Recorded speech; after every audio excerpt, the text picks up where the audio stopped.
Praise the Lord. നമ്മൾ ഈശോയ്ക്ക് വേണ്ടി ശുശ്രൂഷ ചെയ്യാറുണ്ടോ? ശുശ്രൂഷ ചെയ്യുന്ന ആളോട്, അതായത് തമ്പുരാന് വേണ്ടി എന്തെങ്കിലും മിനിസ്ട്രി വിളിക്കുന്നുണ്ടോ? നമ്മളിങ്ങനെ കർത്താവിനെ കൊടുക്കാൻ ആഗ്രഹിച്ച് എന്തെങ്കിലും ശുശ്രൂഷ ചെയ്യുന്ന ആളാണോ?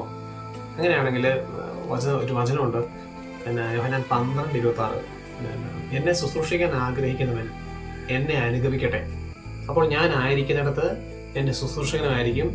എന്നെ ശുശ്രൂഷിക്കുന്നവനെ പിതാവ് ബഹുമാനിക്കും. അപ്പോൾ നമ്മുടെ ഒരു റേഞ്ച്, നമ്മൾ ഈശോയെ ശുശ്രൂഷിക്കുമ്പോൾ പിതാവ് നമ്മളെ ബഹുമാനിക്കുന്നതാണ്. അത്രമാത്രം വലിയ കാര്യമാണ് നമ്മൾ ചെയ്യുന്നത്.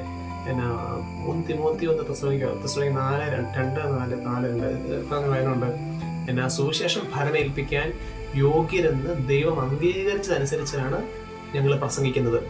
സുവിശേഷം ഭരമേൽപ്പിക്കാൻ യോഗ്യരെന്ന് ദൈവം അംഗീകരിച്ചതനുസരിച്ചാണ് ഞങ്ങൾ പ്രസംഗിക്കുന്നത്. അതായത് നമ്മളിങ്ങനെ ദൈവം അംഗീകരിക്കുക, ഇവൻ യോഗ്യന, സുവിശേഷം പ്രസംഗിക്കാൻ ഇയാൾ യോഗ്യന, അല്ലെങ്കിൽ ഈശോയുടെ മിനിസ്ട്രി ചെയ്യാൻ ഇയാൾ യോഗ്യന എന്ന് ദൈവം അംഗീകരിച്ചതനുസരിച്ചാണ് നമ്മൾ പ്രസംഗിക്കുന്നത്. അത്രയും ഒരു അതോറിറ്റി അല്ലെങ്കിൽ അത്രയും ഒരു അംഗീകാരം ഈശോ നമുക്ക് തരുന്നുണ്ടേ.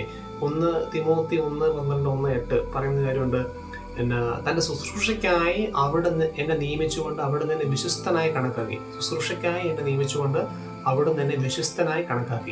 നമ്മൾ വിശ്വസ്തനായി ദൈവം കണക്കാവുക ചെയ്യുന്നത്.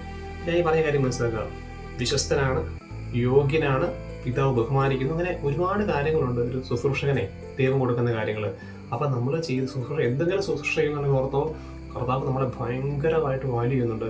നമ്മുടെ ഓരോ പ്രവർത്തനങ്ങളെയും, നമ്മൾ ചെയ്യുന്ന ഓരോ മിടിപ്പിനെയും, ഈശോയ്ക്ക് വേണ്ടി മിടിക്കുന്ന ഓരോ നിമിഷത്തെയും കർത്താവ് ഭയങ്കരമായിട്ട് വാല്യൂ ചെയ്യുന്നുണ്ട്. അത്രമാത്രം ഈശോയ്ക്ക് പ്രഷ്യസ് ആണ് നമ്മളെല്ലാവരും. ആ ഒരു കാര്യം ഉള്ളിലുണ്ടാവട്ടെ.